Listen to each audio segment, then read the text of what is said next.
आता आपण बघूयात वायुमुद्रा।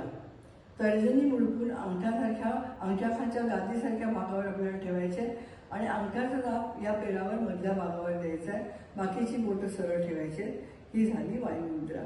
इथे आपण शरीरात वाढलेला अनावश्यक वाढलेला वात आहे हा कमी करत असतो। साधारणपणे जेवणानंतर सुद्धा ही मुद्रा केलेली चालते। 15 ते 20 मिनिटं तरी जेवणानंतर ही मुद्रा करायला पाहिजे।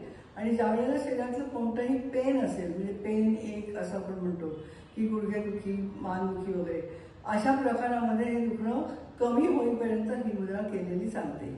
जेवणानंतर लगेच करण्याच्या मुद्रेमध्ये ही मुद्रा येते।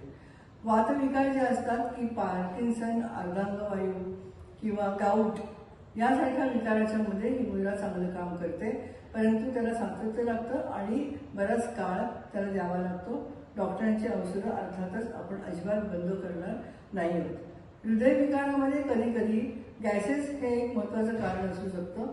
वरच्या बाजूला गॅसेस आल्यामुळे अतिशय दुखणं सुरू होतं। अशा वेळेला वायुमुद्रा केली तर आपल्याला त्या दुखण्यामध्ये उतार पडू शकतो।